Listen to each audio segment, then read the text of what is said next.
5 minute podcast आप देख रहे हैं। मैं हूं आपके साथ शालिनी कपूर तिवारी और मेरे साथ आज इस पॉडकास्ट में है पूर्व क्रिकेटर, सेलेक्टर और अभी आप उन्हें कमेंट्री करते हुए देखते हैं सबा करीम सर। बहुत स्वागत है सर आपका। Thank you. आईपीएल का फीवर इस समय तो पूरे देश में है, आप कैसे एंजॉय कर रहे हैं? बहुत मज़ा आ रहा है। हर एक मैच बैठ के देखता रहता हूँ, कमेंट्री करता हूँ तो और ज़्यादा जुड़ना पड़ता है। पर उसके बाद भी अगर मैच ना भी देख पाऊँ तब भी हाईलाइट देखता हूँ। कई सारे यंगस्टर्स इस बार उनको मौका मिल रहा है, उन्होंने बेहतरीन परफॉर्मेंस किया है, तो मुझे ये देखकर बहुत ही अच्छा लगता है और मज़ा आ रहा है वो देखकर। कई सारे जो न्यू कमर्स हैं ना, उन्होंने मैच विनिंग परफॉर्मेंसेस दिया है इस बार आईपीएल में। ये 2020 तो अभी चल रहा है, क्या 10-10 भी आने वाला है, आएगा? वो शुरू हो गया है, इंडिया में नहीं हुआ है पर बाहर शुरू हो गया है। कई सारे देशों में अब एक्टिवली T10 भी शुरू हो रहा है। अबू धाबी T10 एक बहुत ही फेमस टूर्नामेंट है, वहाँ पर खूब सारे जाते हैं प्लेयर्स। पर मैं नहीं चाहता हूँ कि वहाँ तक बात पहुँचे इंडिया में, कम से कम, क्योंकि इंडिया में यहीं तक बात रुक जानी चाहिए।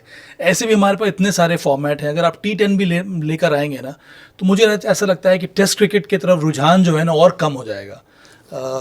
तो उसको ध्यान में रखकर मेरे ख्याल में ये 3 फॉर्मेट ही ठीक है। अभी भी वनडे क्रिकेट के बारे में बात हो रही है, चलना चाहिए नहीं चलना चाहिए, पर T10 को मुझे नहीं लगता है कि उसकी ज़रूरत है, कम से कम इंडिया में इस वक्त। जब T20 शुरू हुआ था, मुझे याद है उस वक्त भी लोग ऐसे ही कह रहे थे। अब T10 के लिए भी हम ऐसी बातें कर रहे हैं, बट नोबडी नोज कि आगे क्या होने वाला है, फ्यूचर क्या है। आईपीएल की अगर मैं बात करूं तो ये जो इतने चौके छक्के और रन ये जो बन रहे हैं, ये कहाँ जाके रुकने वाला है? क्या पिचेस में और क्या होने वाला है? इस बार थोड़ा चेंज हुआ है शालिनी। इस बार तो वो सलाइवा जो होता है ना, उसको वापस बॉल के ऊपर यूज़ करने के बारे में जो रूल जो है उसमें चेंज हम लेकर आ गए है BCCI। तो उससे बॉलर्स को फ़ायदा हो रहा है थोड़ा बहुत। इससे जो रन्स बन रहे हैं, जितना हम लोग सोच रहे थे कि बनेंगे, कि शुरू होने के पहले लग रहा था कि 300 बन जाएंगे, उतने नहीं बनने वाले हैं।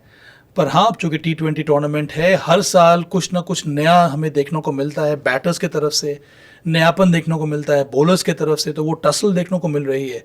पर इस बार थैंकफुली मुझे लगता है कई सारे जो वेन्यूज़ हैं ना, वहाँ पर विकेट जो हैं वो थोड़ा बहुत मदद ऑफ़र कर रहे हैं बॉलर्स के लिए भी, और इसलिए वो चैलेंज जो है बैटर्स के लिए थोड़ा बहुत ज़्यादा बढ़ गया है। पर मज़ा आता है ना थ्रिलर्स देखने में। थोड़े रन भी बनने चाहिए, रन ना बने वहाँ पे विकेट भी टफ होंगे। जैसे जैसे गर्मी बढ़ेगी ना, थोड़े विकेट्स और टफ होंगे बैटर्स के लिए। आपका एक फेवरेट प्लेयर आईपीएल का? Nicholas Pooran. Nicholas Pooran overseas batters में, और इंडिया की तरफ से मैं पर्सनली चाहता हूँ ना ऋषभ पंत अच्छा करे, क्योंकि मुझे लगता है ना कि इंडिया का फ्यूचर उसके साथ जुड़ा हुआ है, इंडियन क्रिकेट का फ्यूचर। तो मैं ये चाहता हूँ कि दिल खोल कर वो जाके बैटिंग करे। मुझे लगता है अभी भी उसने अपने आप को रोक के रखा हुआ है। उसको बैटिंग वैसी करनी चाहिए जिस तरह से निकोलस पूरन बल्लेबाजी करता है, और अगर वो माइंडसेट के साथ वो अंदर जाएगा बैटिंग करने के लिए ना, तो वो चेंज हमें देखने को मिलेगा परफॉर्मेंस में। अभी तक देखने को मिला नहीं है, पर मैं चाहता हूँ जितना टैलेंट है उस खिलाड़ी में, अगर उस तरह से वो अप्रोच करेगा बैटिंग में ना, तो फिर वो बहुत बड़ा चेंज हमें देखने को मिल सकता है, जो कि आईपीएल के लिए भी अच्छा होगा, टीम के लिए तो अच्छा होगा ही, पर ओवरऑल इंटरनेशनल क्रिकेट के लिए भी बहुत अच्छा होगा, क्योंकि उस खिलाड़ी के साथ मुझे लगता है कि मेरी उम्मीदें बहुत सारी जुड़ी हुई हैं। धोनी को लेके एक मैसेज आप क्या देना चाहते हैं? जब तक खेल रहे हो मज़ा करो और कंट्रीब्यूट करो और छक्के लगाओ। पर मैं एक्सपेक्ट कर रहा हूँ कि थोड़ा और अगर वो फिटनेस लेवल्स ठीक हो रही हैं ना, थोड़ा ऊपर, अगर उनकी बॉडी अलाउ कर रही है, थोड़ा और ऊपर आके मैच विनिंग 1-2 परफॉर्मेंसेस अगर दे देंगे ना, तो जो बातें जो हो रही हैं, जो सुखबुखाहट हमें सुनने को मिल रही है ना, वो सारी बंद हो जाएंगी। मतलब आप आगे अभी और देखना चाहते हैं धोनी को फील्ड पे? फिटनेस लेवल्स में in terms of wicket keeping कोई प्रॉब्लम नहीं है, पर जैसे कि मैंने कहा कि अगर वो रह रहे हैं तो कमर्शियल वैल्यू जो है आईपीएल का और सीएसके का वो बढ़ता जा रहा है। पर अगर आप अगर आप ज़्यादा ऊपर भेजेंगे तो कंट्रीब्यूट नहीं कर पाएंगे, इस तरह की बातें होती हैं। मैं तो चाह रहा हूँ अगर वो फिट है, अगर वो रन्स बना रहे हैं लास्ट में आके 2-3 ओवरों में, तो खेलने दो ना, क्या फ़र्क पड़ता है। आज के टाइम में इंडियन क्रिकेट टीम में आपको एक प्लेयर जो ओवररेटेड लगता हो? ओवररेटेड? ऐसा तो कोई प्लेयर नहीं है। ओवररेट कौन करता है? उनको मीडिया ही करती है ना कभी कभी। टिल द टाइम मैं मीडिया से अलग हूँ नहीं, मैं कह रहा हूँ कि जो अदरवाइज जो मीडिया जो रिपोर्ट करती है वही तो ओवररेट कर देती है कई बार हम लोग बहुत जल्दी उसको आसमान पे ले जाते हैं।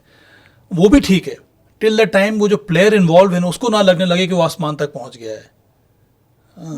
टिल द टाइम उसको ये लगेगा कि ना वो ज़मीन के साथ जुड़ा हुआ है, तब तक कोई दिक्कत नहीं है। और एक दो जो परेशानियां हुई हैं, कई सारे प्लेयर्स जो वहाँ तक पहुँच गए हैं बहुत जल्दी, उनको ये लगने लगा है कि वो खुद वहाँ पहुँच गए हैं। हाँ, एक बहुत ही शानदार कहावत है, कहावत नहीं ये सच्चाई है, कि जूलियस सीजर का नाम सुना होगा आपने। तो जूलियस सीजर जब भी एक विक्टोरियस कैंपेन के बाद वापस रोम लौटते थे ना, तो उनके जो चैरियट जो जिस पे वो सवार रहते थे वापस आने के लिए, वो चैरियट के पीछे ना एक स्लेव रहता है, वो हमेशा से स्लेव रहता था। उस स्लेव का काम ये नहीं था कि पानी फेंकना उनके ऊपर और फूल बरसाना उनके ऊपर, या फिर वो पंखा झलना ताकि वो उनको हवा आए।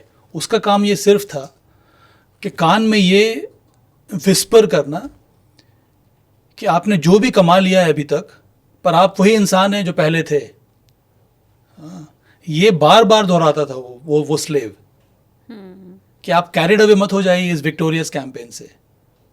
कि अंत में सलाह वही थी कि you are still the same man, don't forget it. ये बहुत अच्छी सलाह है इन सभी खिलाड़ियों के लिए, क्योंकि उनको इतना ज़्यादा प्यार मिलता है, इतना जल्दी उतना प्यार मिलता है, फेम मिलती है, ग्लोरी मिलती है। कई खिलाड़ी, यंगस्टर्स खास करके, वो भटक जाते हैं रास्ते से। तो आई विश कि इन सब के साथ, अब स्लेव का तो ज़माना चला गया है, कम से कम कोई मेंटर हो, या फिर कोई दोस्त हो, या फिर फैमिली हो जो उनको हमेशा ये बताता रहे कि आप अब भी वैसे ही कि आप अब हैं, भी, आप कुछ जितने बदला भी नहीं पहुंच है। जाइए, जहाँ तक पहुंच जाइए, जो भी आप अचीव कर लीजिए, आप वही हैं जो पहले थे।